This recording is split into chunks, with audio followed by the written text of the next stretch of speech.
Bom, chegou novamente a vez de falar sobre esses novos dinossauros que foram identificados na Bahia.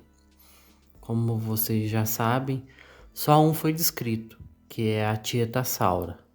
Porém, outros foram identificados. Então, vou comentar um pouco sobre eles. Eu vou explicar rapidinho a história desses fósseis. Entre 1859 e 1906, eles foram coletados ali na região de Salvador, durante a construção de uma ferrovia. Eles foram os primeiros fósseis identificados de dinossauro aqui no Brasil e foram levados para o Museu de História Natural de Londres. Lá eles permaneceram e foram muito pouco estudados, até que foram esquecidos, entre aspas, porque sempre se soube da existência desse material, mas ele parecia estar perdido. Agora, recentemente, pesquisadores brasileiros, sabendo da possível existência desse material, foram lá e conseguiram identificar. E aos poucos foram estudando esses fósseis para identificar que tipo de dinossauros poderiam ser. E agora eles lançaram esse artigo explicando cada um do que eles foram encontrados. Se vocês prestarem atenção, na realidade a única espécie descrita é a Tietasauro. Porém, outros dinossauros foram identificados, ainda não batizados. O período que esses dinossauros viveu varia entre 140 e 130 milhões de anos, para mais ou para menos. Alguns viveram antes, outros viveram depois. Isso porque a região, como é muito urbanizada, pode ter erros na identificação da data. Porém, esses dinossauros provavelmente estão entre os primeiros dinossauros do Cretáceo, aqui no Brasil, já que esse período fica exatamente no início do período Cretáceo. Pronto, dada essa introdução, vamos falar dos dinossauros. Primeiro, vamos falar da Tietasauro. Eu já expliquei sobre ele no vídeo anterior, mas vou acrescentar mais algumas informações. Ele era um dinossauro bípede, tinha uns 2 metros de comprimento, vivia provavelmente em bandos, e sua alimentação herbívora se dava graças a seus dentes. Ele podia mastigar, algo que outros dinossauros herbívoros não podiam. A importância da Tietasauro está no fato dela ser o primeiro ornitísco descrito no Brasil, porém ela não foi a única. Junto com os fósseis foram identificados 4 indivíduos de iguanodonte. Esses iguanodontes eram da família Styracosterna, um grupo de ornitíscos que viveu na região sul do planeta. Eles deviam medir em torno de 10 metros de comprimento. Eram dinossauros herbívoros que podiam andar tanto em 2 quanto em 4 patas. Provavelmente andavam em 4 e quando precisavam se deslocar mais rápido, ficavam em 2 pernas.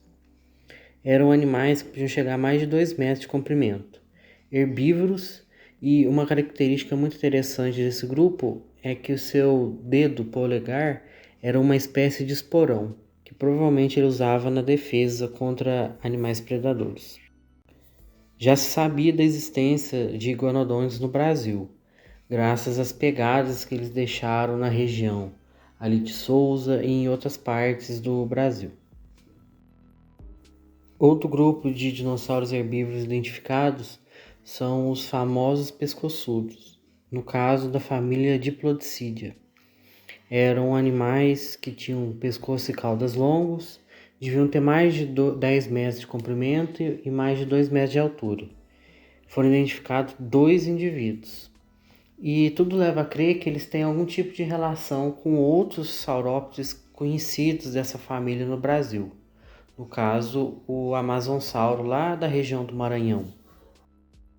Essa família especial pertence a dinossauros como a Apatossauro, o Brontossauro, que no passado eram espécies dominantes lá no Jurássico dos Estados Unidos, mas agora aqui na região sul estavam desaparecendo aos poucos. Os últimos representantes estavam tentando sobreviver aqui no sul do planeta. Uma característica bem interessante desse grupo é que eles tinham uma cauda terminada em chicote. Outro pescoçudo identificado foi um titanossauro. Ele também devia ter mais de 10 metros de comprimento. e provavelmente foi um dos primeiros da família a habitar o território brasileiro. Família essa que ia dominar todo o continente e ia durar até o final da era dos dinossauros. Um outro dinossauro identificado foi o espinossauro, com seus mais de 6 metros de comprimento e talvez mais de 2 metros de altura. Como é pouco fóssil, não dá para ter certeza do seu tamanho, mas sabe-se que era de porte alto. Foram identificados dois indivíduos. Na realidade, um eles não têm certeza, o outro eles têm. Não se sabe como ele deveria ser em vida.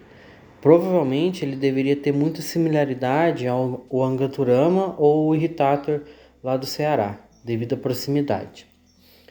Ele é provavelmente o espinossauro mais ao sul do planeta encontrado até o momento. Outro dinossauro encontrado era da família do Carcharodontosauro. Esses dinossauros carnívoros eram grandes predadores, com mais de 10 metros de comprimento e eram bípedes. Seus dentes se assemelhavam com dentes de tubarão. Ele devia ser o predador topo da cadeia alimentar na região. Nenhuma espécie de Carcharodontosauro ainda foi descrita no Brasil, mas seus fósseis foram encontrados em algumas regiões, indicando que essa espécie habitava o território. Aliás, é provável que esses dinossauros vivessem tanto na África quanto na América do Sul, já que nesse tempo existia terra que ligava os dois continentes. Lembrando que o Oceano Atlântico ainda estava surgindo nessa época. E esses são os fósseis de dinossauros que estão lá no Museu de Londres. Porém, no artigo eles ainda falam de um outro dinossauro que havia sido identificado na Bahia. Ele provavelmente era um carnívoro, porém de porte menor, com uns 2 metros de comprimento. Ele deveria ser muito parecido com o Santana Raptor. O Santana Raptor era um pequeno carnívoro que existiu ali no Ceará por volta de 110 milhões de anos atrás.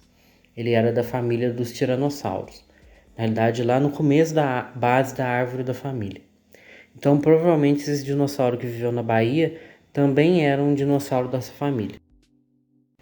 Esse fóssil estava no Brasil, no Museu Nacional, e provavelmente foi perdido durante o incêndio, mas ele foi acrescentado para mostrar que a biodiversidade lá do Cretáceo na Bahia era muito grande e muito complexa. Por fim, o crocodiliano gigantesco Sarcosuchus. Ele já havia sido identificado aqui no Brasil e foi até redescoberto em outro museu, sendo comparado com a espécie africana. Atualmente, eles acreditam que se trata de fato de uma espécie brasileira de Sarcosuchus, porém há quem acredita que ele possa possuir o próprio gênero. Seja como for, ele era um crocodiliano gigantesco que provavelmente se alimentava mais de peixes e outros animais menores, dado o formato do seu focinho sendo alongado. Mesmo assim, ele deve ter se aproveitado e comido dinossauros que morreram ao longo do rio, ou até mesmo pequenos dinossauros como Tietasaura. Bom, é isso aí, pessoal. A Bahia está demonstrando ter muitos dinossauros para serem descobertos. Tomara que o pessoal comece a escavar lá.